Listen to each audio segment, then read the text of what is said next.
मरसद ने देखा कि अन्नाक मेरा हाथ पकड़े हुए और मुझे बुराई के लिए खींच रही है और तन्हाई की वो यादें फिर ताजा करना चाहती है, लेकिन मैं इस्लाम ला चुका हूं और ये मेरे लिए अभी हलाल नहीं है, ये मेरी बीवी नहीं है, ये हराम औरत है और इसने मेरा दाहिना हाथ पकड़ लिया है, खींच रही है। एक हराम औरत मेरा दाहिना हाथ पकड़े हुए और ये हाथ जनाबे मोहम्मद रसूलुल्लाह के हाथ को छू चुका है।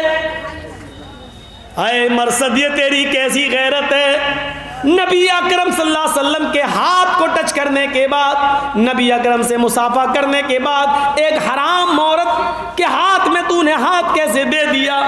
मरसद ने वो हाथ पकड़ा और अन्नाक के हाथ को झड़क दिया और कहने लगे, आय अन्नाक दूर हो जा मुझसे, आय अन्नाक चली जा यहाँ से, मेरे इन हाथों को छूने की कोशिश मत कर। आय अन्नाक, इन हाथों ने जनाबे मोहम्मद रसूलुल्लाह के हाथों को छू लिया है, अब ये किसी हराम चीज को नहीं पकड़ सकते हैं, ये किसी हराम चीज को नहीं छू सकते हैं। अन्नाक कहती है, अच्छा इस्लाम ला चुके हो? हाँ। आए मरसद,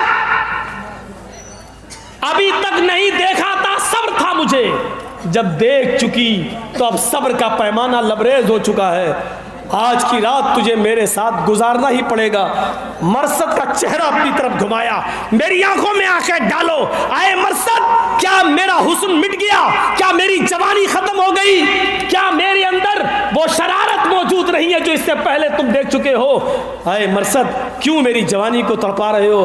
मरसद ने अपनी आंखें घुमा ली और कहा, नाक अब मैं तुझे देख भी नहीं सकता, क्योंकि मेरी आंखों ने जनाबे मोहम्मद रसूलुल्लाह के चेहरे को देख लिया है, अब ये किसी हराम औरत को नहीं देख सकते हैं। आए अन्नाक, हटा ले अपने आप को, मुझसे दूर कर ले, मुझे गुनाह करने पर मजबूर मत कर। मैंने मोहम्मद रसूलुल्लाह से वादा किया है और अल्लाह के रसूल ने भी भरी महफिल में मस्जिद में कहा था कि आज के बाद अल्लाह तुम्हें गुनाह की तौफीक ही नहीं देगा।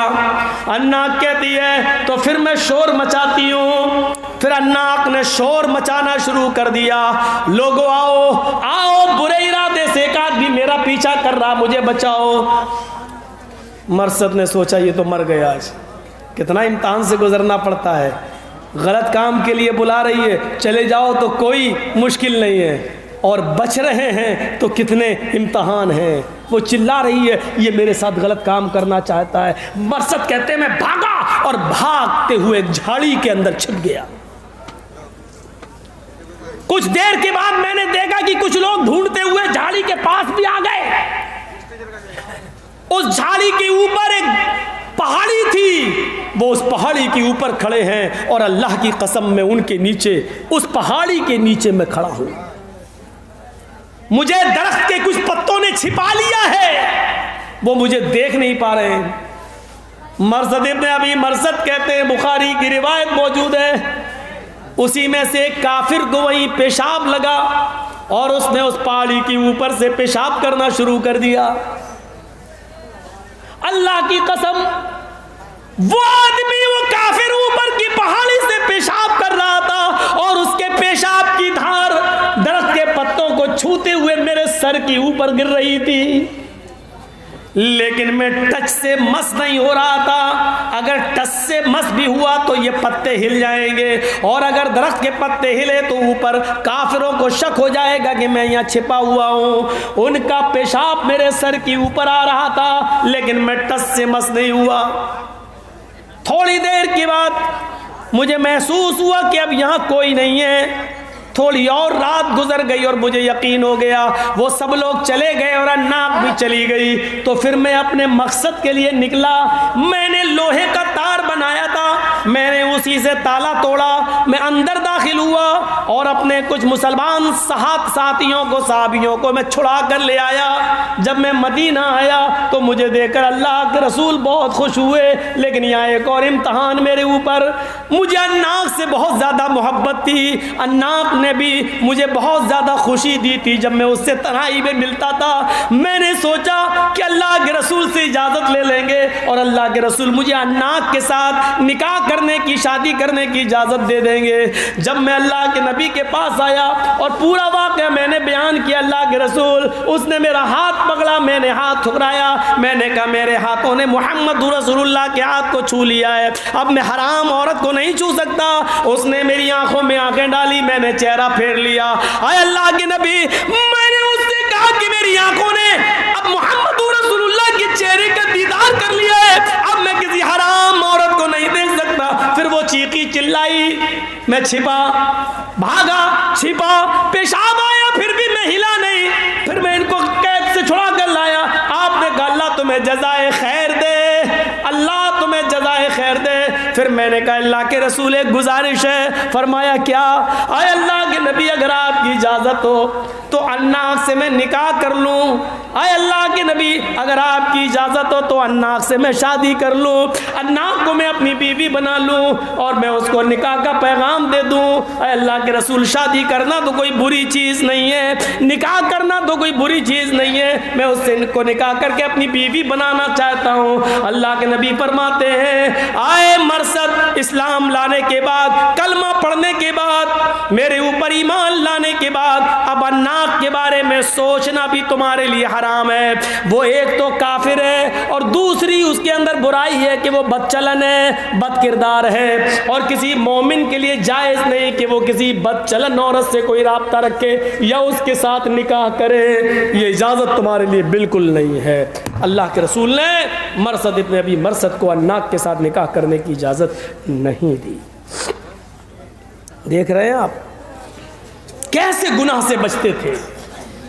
एक खूबसूरत औरत बुला रही है, जवान है, मौका भी दे रही है, रात की तन्हाई भी मौजूद है और कह भी रही है आओ आज तन्हाइयाँ मिटाएं और दोनों एक दूसरे की प्यास मिटाएं, बुझाएं। लेकिन मरसद इब्न अबी मरसद क्या कहते हैं? इस्लाम लाने के बाद, मोमिन हो जाने के बाद अब तेरा चेहरा देखना, तुझे छूना भी मेरे लिए हराम है। मोमिन की सिफत ये होती है, ये मोमिन की, यही कुरान बयान कर रहा है। वल्लज़ीना हुम लिफ़ुरूजिहिम हाफ़िज़ून, मोमिन तो वो हैं, मुसलमान तो वो हैं, वो कामयाब हो गए जो अपनी शर्मगाह की हिफाजत करते हैं।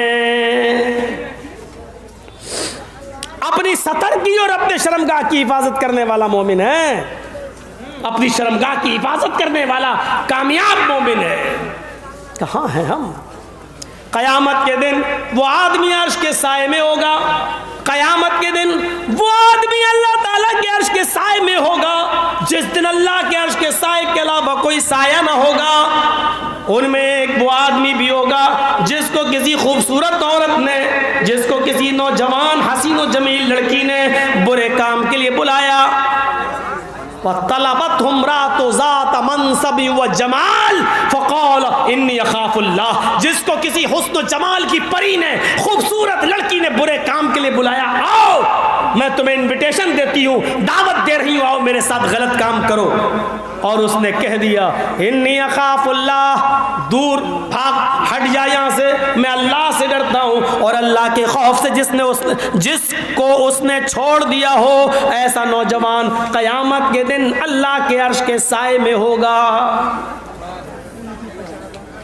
अर्श इलाही का साया हर किसी को मिलेगा।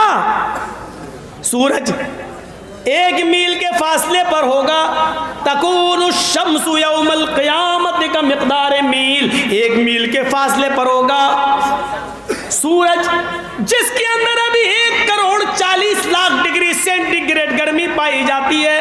ये सूरज क़यामत के दिन इसकी सारी की सारी गर्मी जमीन पर पड़ रही होगी। ये सूरज जिसके अंदर, जिसकी मसाफत आज के जमाने में 9,30,00,000 मील की बुलंदी पर है, 9,30,00,000 मील की बुलंदी पर है, तब इसकी गर्मी मई और जून के महीने में हम बर्दाश्त बर्दाश्त नहीं कर पाते हैं। कयामत के दिन ये सूरज 9 करोड़ 30 लाख नहीं, सिर्फ 1 मील के फासले पर होगा। 1 मील, 9 करोड़ 30 लाख नहीं, सिर्फ 1 मील। गर्मी उतनी ही होगी उसके अंदर, 1 करोड़ 40 लाख डिग्री सेंटीग्रेड वो जमीन के ऊपर पड़ रही होगी। जिस्मों से पसीना निकल रहा होगा। अपने अमलों के मुताबिक लोग पसीने में डूबे होंगे। कोई टखनों के बराबर, कोई एड़ी के बराबर, कोई घुटने के बराबर, कोई कमर के बराबर, कोई कांधे के बराबर, और कुछ तो ऐसे होंगे जो उसी में डुबकियां मार